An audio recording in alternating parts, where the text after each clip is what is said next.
I've talked about Patriot Mobile's commitment to faith, family, and freedom. But have you made the switch yet? Support your values with your cell phone without sacrificing quality or service. Worried about coverage? Don't be. Patriot Mobile uses all 3 major U.S. networks. If you have cell phone service today, you can get service with Patriot Mobile. Think switching is hard? It's not. Their 100% U.S.-based team can activate your phone within minutes. They even have a contract buyout. So go to patriotmobile.com/Kirk25 or call 972-PATRIOT today. Promo code Kirk25 for a free month of service. Before I begin my prepared remarks, I feel like I got to run the gauntlet. First, I'll give you £1,000 right now if you could tell me the U.S. citizen that was deported under Donald Trump. You said that twice. Yeah, the U.S. citizen that was deported under Donald Trump. Can anyone tell me? £1,000. I'll give it to you right now. Yeah, name? Wrong, not a U.S. citizen. Citizen El Salvador. Anyone else? U.S. citizen deported under Trump. Nope, that was a lie. You should know better than that. You go to Oxford. So that is a correction. Number 2, can you tell me when it comes to Charlottesville, something that you said when Donald Trump said that there were people on both sides? He was actually talking about the statue debate, not what you said. So that's a hoax. That's line number 2. Oh yeah, you said that somebody over here said something about Pete Hegseth being nothing more than a TV host. You should also mention that he was a service member of the military. Nope, sorry, I'm gonna talk uninterruptedly. Thank you. Service member and was a decorated war hero. Funny you didn't mention that. Oh yes, January 6th came up multiple times from, you tried your best, but from you, and from the opposition. It's not an insurrection. You called them all rioters. It's funny. A small percentage of people that were actually there on January 6th did anything violently. The vast majority walked into the Capitol building after they were invited. Also, back to your point, I certainly hope Reform and AFD wins. So I hope that it's not to teach Trump a lesson that he goes too far. We'll get to that in a second. Finally, the Donald Duck, really, like, what was that all about? What is this jar? I have no idea what you're talking about in the back of the room. It's like, it's completely lost on me. So I don't know what that's all about. Also, on the Canadian border, the professor failed to mention that the Canadian border was closed. President Trump said fentanyl, and the amount of terrorists that are coming across the Canadian border, of which the most terrorists that come into America come across the Canadian border on the terrorist watch list. You did not mention that. And finally, Professor, you never heard of it in South Africa. Interesting. You never heard of that. The fact that a major political party in South Africa says, quote, kill the Boers, kill the Boers. I would expect more of somebody who wrote a dissertation and teaches here at Oxford to say that you would not know about the attempted slaughter and genocide of white South Africans. Okay, now on to, I'm sure there's lots of POIs, and I will talk uninterrupted. Now to my remarks, but actually, is that all of it? Let me see here. Yeah, that's just a taste. Hello, everybody. It's great to be here tonight. Thank you to the Oxford Union for inviting me.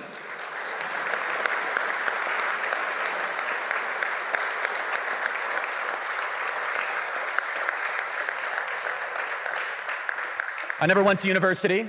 I take that as a great compliment. So therefore, everyone who went to university should be able to run circles around me. You'll be the judge, but I'll do my best. Has Donald Trump gone too far? Well, I can nitpick at how vague that question is. What is too far exactly? Are his tweets too long? Can all of us even agree on what we're aiming at? I don't think so. The truth is this. If you dislike the West, and if you hate the West's values, if you think the West is evil fundamentally and deserves to be destroyed, then anything Donald Trump does basically short of surrender will be too far for you. If I was visiting this school 100 years ago, speaking in support of an American president, I think we would at least have some broad agreement on what a country's leader should be trying to do. But we don't anymore. I don't think it's because America's changed. In fact, I think it's because Britain has changed. From my perspective, Britain is one of the greatest countries in the history of the world. You were the country of Shakespeare, the steam engine, and Adam Smith. You defeated Napoleon, you destroyed the slave trade, you stood up to Hitler. My country, America, became great as it is because of what we inherited from you, from Britain. When I hear the slogan, "Make America Great Again," I'm also hearing, quote, "Return America to its British roots." Great Britain has everything in the world to be proud of. But when I look at Britain today, I see a country where the ruling elites are in a race to abandon the very values, the values that made them so great in the first place. I wish I could blame this all on labor, all on the left, but I can't. This country just had its 14th uninterrupted year of so-called conservative rule. And what did they conserve exactly? Well, they didn't conserve the ancient British rights to freedom of speech. In Britain today, 30 people a day are arrested for offensive posts on social media, according to The Telegraph. Praying silently within 600 feet of an abortion clinic can get you arrested in Scotland, as a 74-year-old woman named Rose just learned weeks ago. Members of Parliament scold British citizens for thinking they have the right to say that they do not have the right to say things that offend Muslims. 14 years of conservative rule didn't conserve British prosperity. Adjusted for inflation cost of living, the average British worker makes less today than they did in 2008.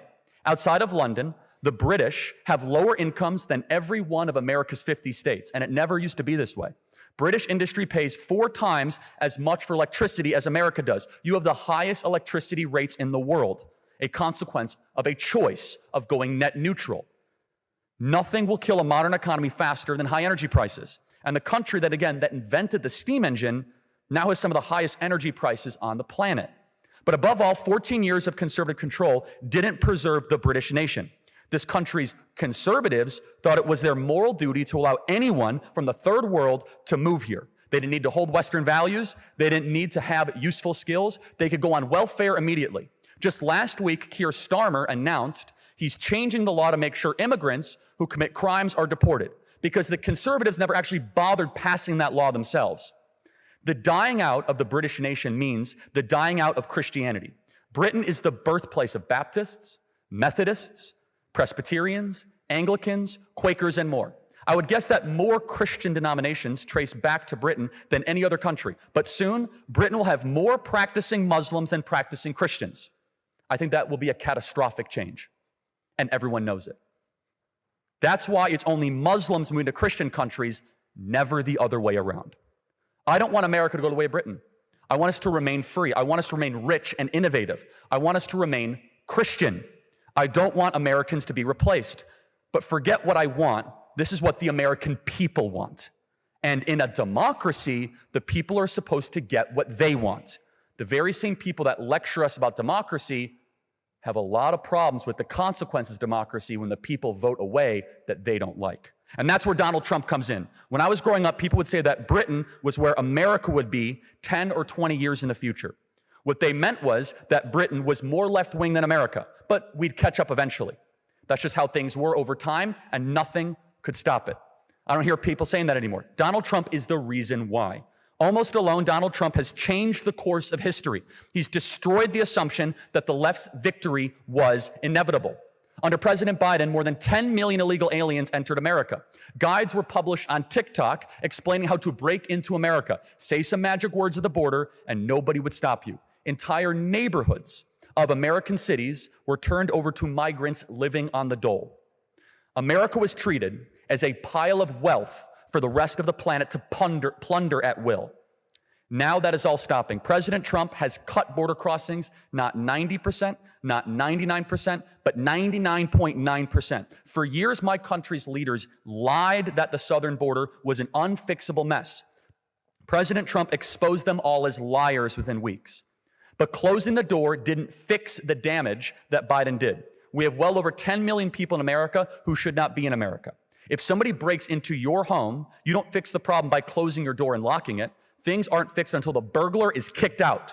And President Trump has been fighting harder than ever to make that happen. But I'd be happy if we fought even harder. Of course, illegal migration isn't the only threat facing America. In Joe Biden's America, we had the tyranny of DEI. Even though America's Constitution explicitly forbids racial discrimination, our government ordered people to do it anyway.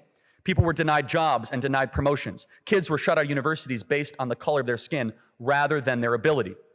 Companies were denied federal contracts because their owners didn't look a certain way.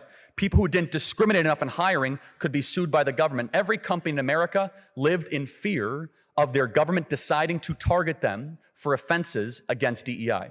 Trump has ordered DEI to be torn down, but I want him to tear it down faster. I want every university told that they're losing all federal dollars immediately if they don't stop racial discrimination.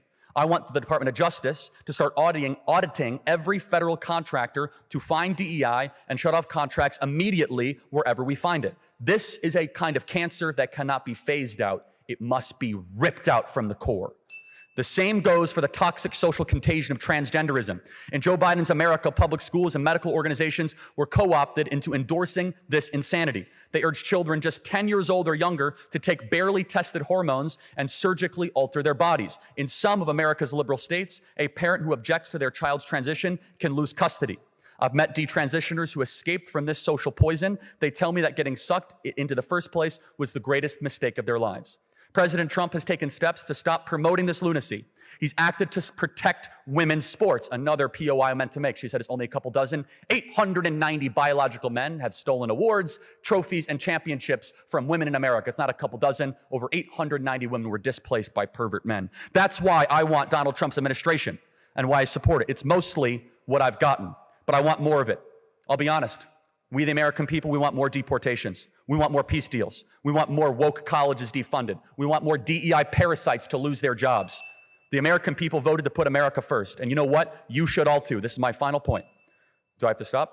Okay. I mean, you should want to, no, it's fine. I don't know the rules. It's fine. You should want to preserve and restore the greatness of Britain. You should want the decline to stop, and you can make it happen. Starmer wouldn't be saying what he's saying without what President Trump is doing. If you were honest with yourself, if you want a great Britain again, not a mediocre Britain, if you want a Britain that you could be proud of, you should all be wearing MAGA hats and cheering Donald Trump on every step of the way. Thank you very much.